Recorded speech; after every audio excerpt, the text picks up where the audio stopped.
कितनी क्रंची है ये, साइड साइड से कॉर्नर इसके देखिए कितनी क्रंची है, और ये देखिए अंदर कितने सॉफ्ट है। तो चलिए हम मालपुआ की रेसिपी के इंग्रेडिएंट दिखा देते हैं। यहाँ पे मैं 1.5 लीटर दूध ले रखी हूँ और एक कढ़ाई में मैंने 1.5 लीटर दूध को ऐड कर दिया है और गैस की फ्लेम ऑन कर दी हूँ और इसे हम कम से कम 30 मिनट तक उबालेंगे। तो गैस की फ्लेम जो होगी वो मीडियम होगी और मीडियम गैस की फ्लेम पे हम उबालेंगे। और अगर मैं आपको एक बढ़िया सा टिप्स देती हूँ कि अगर जो दूध आप उबालने के लिए चढ़ाएं और वहाँ से आप हटना चाहते हैं तो गैस की फ्लेम स्लो कर दीजिए और उस पर से एक कलछी को रख दीजिए, जैसे यहाँ पे मैं रखी थी अभी। तो इससे क्या होता है कि दूध हमारी बाहर की तरफ निकलती नहीं है। अब यहाँ पर ये देखिए मैं फूड कलर ऐड कर दी हूँ, येलो फूड कलर। यहाँ पे रबड़ी बन रही है तो रबड़ी के लिए येलो फूड कलर ऐड कर दी हूँ। आप चाहे तो केसर को दूध में भिगो के भी डाल सकते हैं। और साथ में मैं 3 से 4 चम्मच चीनी ऐड कर दूंगी। आपको जितना मीठा पसंद करते हैं वैसे मीठा कम ही रखिएगा रबड़ी में, क्योंकि हम मालपुआ बना रहे हैं तो ऊपर से हम रबड़ी डालेंगे। तो ये देखिए इतनी कितनी बढ़िया ये दानेदार हमारी रबड़ी बन के तैयार हो गई है। तो इसे हम एक पैन में निकाल लेंगे और आप इसे ज़्यादा गाढ़ा मत करिएगा। जब भी आप रबड़ी बनाइए तो थोड़ा पतला ही रखिएगा, इससे रबड़ी बढ़िया होती है, क्योंकि रबड़ी जब बाद में आप रख देंगे ना तो गाढ़ी हो जाती है। और ये देखिए लच्छेदार हमारी रबड़ी तैयार हो गई। तो आप अगर रबड़ी बनाएं तो लोहे की कढ़ाई में भी बना सकते हैं। 2 से 3 इलायची को कूट के मैं डाल दी हूँ। इसे डालना मैं भूल गई थी तो इसे डाल के थोड़ी देर के लिए पका ली मैं। अब हमारी ये रबड़ी में बढ़िया खुशबू आ जाएगी। अब यहाँ पे मैं एक पैन चढ़ा दी, शुगर सिरप की तैयारी कर लेते हैं। शुगर सिरप के लिए मैं 1 कटोरी जो चीनी है इसे डाल दी हूँ और हाफ कटोरी पानी डालेंगे। शुगर सिरप जो बनाएंगे ना तो ज़्यादा पतला नहीं बनाएंगे, तो इसलिए हम हाफ यहाँ पे पानी डाल रहे हैं। जितना हमारा चीनी होगा उससे हाफ पानी डालेंगे। तो 1 कटोरी चीनी में मैंने हाफ पानी डाली हूँ और ज़रा सा फूड कलर शुगर सिरप में मैंने ऐड कर दिया है। इससे जो शुगर सिरप देखने में हमारी बहुत ही सुंदर लगती है। ये देखिए लग रही है ना कितनी प्यारी। तो बस ज़रा सा फूड कलर ऐड कर देने से इसकी सुंदरता भी बढ़ गई है और देखने में अच्छी भी लग रही है। अब हाफ नींबू के रस को मैं निचोड़ के और बढ़िया से छान के डालती हूँ शुगर सिरप में, क्योंकि ये जमेगी नहीं। अगर आप नींबू डाल देंगे तो ये क्रिस्टलाइज नहीं होगी, बढ़िया से ये हल्की हल्की पतली रहेगी। ये देखिए शुगर सिरप कैसे तैयार करनी है। उंगली जब चिपचिपी उंगली में चिपचिप से होने लगे तो समझ जाइए कि शुगर सिरप बनके तैयार हो गई है। और हम शुगर सिरप को ट्रांसफ़र कर ले रहे हैं एक दूसरे बर्तन में। ये देखिए, तो अब हम आगे की तैयारी कर लेते हैं जो हम बनाएंगे मालपुआ। तो मालपुआ के लिए इंग्रेडिएंट देख लीजिए। 1 कटोरी यहाँ पे मैं मावा ले रखी हूँ और मावा को ग्रेटर से ग्रेट कर ली हूँ। वज़न में ये 200 ग्राम है और वैसे कटोरी से 1 कटोरी है, तो इसे मैंने ग्रेट कर लिया है और एक बाउल में मैंने इसे डाल दी हूँ। सारे मावा को डाल देंगे और इसके बाद हम इसमें मैदा डालेंगे। अच्छा, मैं यहाँ पे मावा ले रखी हूँ, ये बाज़ार की मावा रेडीमेड है। आप चाहे तो जो रबड़ी बनाए हैं उसी में दूध की क्वांटिटी ज़्यादा कर लीजिए और थोड़ी सी रबड़ी निकाल लीजिए। जितना आपको मालपुआ बनाना है उस हिसाब से निकाल लीजिए और उसके भी बना सकते हैं। तो अब यहाँ पे मैं 4 चम्मच मैदा डाली हूँ।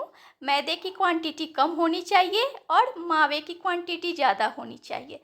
मतलब अगर आपने 200 ग्राम मैदा 200 ग्राम मावा ले रखे हैं तो 3 से 4 चम्मच आप मैदा इस्तेमाल करिएगा। और 1 चम्मच मैं यहाँ पे सूजी डाल रखी हूँ। सूजी ऑप्शनल है, आप चाहे तो डालिए और नहीं तो आप छोड़ भी सकते हैं। सूजी की कोई और नहीं है, स्किप भी कर सकते हैं। 2 से 3 इलायची के छिलके उतार के मैं कूट ली हूँ, इसे डाल दी हूँ। और 1 गिलास मैंने दूध लिया है।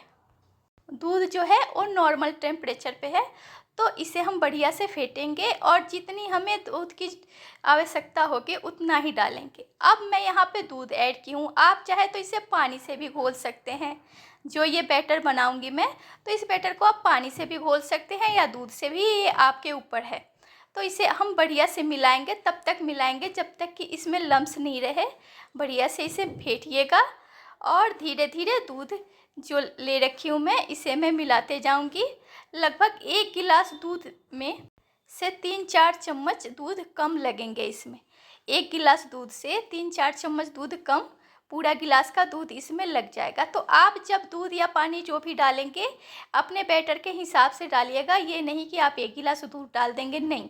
आप देखिएगा कि आपका ये जो बैटर है कितना गाढ़ा है, उसके हिसाब से दूध फेंटिएगा या पानी फेंटिएगा।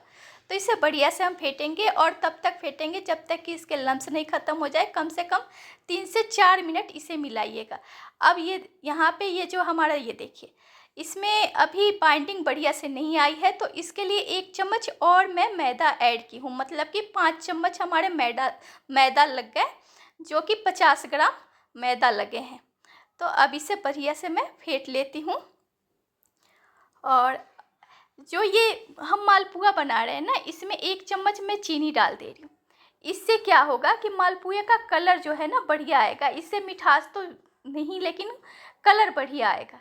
तो मिठास के लिए ऑलरेडी हमने शुगर सिरप बना रखा है, और कलर के लिए 1 चम्मच चीनी डाल दी हूँ। चीनी ऑप्शनल है, आप चाहे तो डालें, नहीं तो स्किप कर सकते हैं। तो अब इसे फेंट के 10 मिनट के लिए रेस्ट पे रख दी हूँ। और इधर मैं एक समतल पैन चढ़ाती हूँ। जो मैंने पैन लिया है ये बिल्कुल फ्लैट है, इसी हिसाब से आप चढ़ाइएगा। बर्तन जो भी होगा आपके पास फ्लैट बर्तन, उसी में बनाइएगा। उसमें बनाने से ये होता है कि जो आपका ये मालपुआ बनेगा वो बहुत ही बढ़िया बनेगा। और ये देखिए पुआ जो है मालपुए का बैटर, ये जब मैं गिरा रही हूँ ना कलछी से, तो एक धार में गिरेगा। इसका मतलब कि हमारा बैटर तैयार हो गया है और बहुत ही बढ़िया बैटर बन गया है। तो अब जब ये हमारी ये ऑयल है ये कितनी गर्म होनी चाहिए, इसे हम ज़्यादा हाई फ्लेम पे गर्म नहीं करेंगे, स्लो फ्लेम पे रखेंगे। लगभग ज़रा मतलब हल्का गर्म से ज़्यादा गर्म होनी चाहिए, मीडियम गर्म होनी चाहिए ऑयल। और उसी में हम डालेंगे और पहले एक डाल के देख लेंगे कि हमारी सही बन रही है कि नहीं बन रही है। तो यहाँ पर ये देखिए ऑयल भी हमारी गर्म है बढ़िया, और ये तैयार भी बढ़िया हो रही है। तो इसका मतलब अब हम मालपुआ बना सकते हैं, और मालपुआ बनाने में हमें कोई दिक्कत नहीं आएगी। तो जो भी बैटर मैं डाली हूँ इसे धीरे धीरे कलछी से ऊपर ऑयल डालते जाऊंगी, या घी, ऑयल या घी किसी भी चीज़ में आप बना सकते हैं। तो अब धीरे धीरे इसे हम पकाते जाएंगे और पलट के इसे बिल्कुल क्रंची करेंगे चारों तरफ से। और फिर इसे जब ये दोनों मतलब लाल हो जाए तब इसे हम निकालेंगे। तो जब तक ये हमारी लाल हो रही है तब तक हम दूसरा बैटर भी डाल दे रहे हैं, और एक एक करके सारे बैटर हम डालते जाएंगे और उसे ऊपर से हम ऑयल डालते जाएंगे। जो हमारा मालपुआ है, मालपुआ के ऊपर से जब ऑयल डालेंगे तो नीचे की जो सतह होती है वो छोड़ देती है। ये देखिए यहाँ पे मैंने मालपुआ ऐड कर दिया है, और इसे एक कलछी के से मैं ऊपर से ऑयल डालूंगी। और ये देखिए कितनी बढ़िया ये क्रंची तैयार हो गई है। तो बिल्कुल क्रिस्पी ऐसे ही बनानी है, और ये मोटा नहीं बनता है, पूरी से थोड़ा सा मोटा होता है। जैसे भंडारे वाली पूरी होती है ना, सेम उसी हिसाब से ये बनती है। तो अब इसे मैं निकाल लेती हूँ, और शुगर सिरप जो ये बना रखी हूँ इसी में हम गर्मा गर्म डाल देंगे अपने मालपुए को, और इसे उलट पलट लेंगे। और इसे 1 से 1.5 मिनट हम छोड़ेंगे, ज़्यादा देर के लिए इसे नहीं रखेंगे। 1 से 1.5 मिनट या 2 मिनट के लिए आप शुगर सिरप में छोड़ दीजिए, और सारे मालपुए को हम ऐसे ही तैयार कर लेंगे। और हमारे मालपुए बहुत ही क्रंची, बहुत ही सुंदर बने हैं। ये देखिए कितनी बढ़िया लाजवाब सारे मालपुआ बन के हमारी तैयार हो गई है। तो अब हम इसे रबड़ी के साथ सर्व करेंगे, और इतनी क्रिस्पी जूसी मालपुआ की रेसिपी आपको देखिए कैसी लग रही है। इसे आप चाहे तो थोड़े ड्राई फ्रूट से सजाइए, या बिना ड्राई फ्रूट्स के खाइए, रबड़ी के साथ खाइए, या ऐसे खाइए। त्योहारों पे ज़रूर बनाइए इसे। तो आपको हमारी रेसिपी कैसी लगी? अगर आपको हमारी रेसिपी अच्छी लगती हो तो लाइक करिए, शेयर करिए, सब्सक्राइब करिए। Thank you.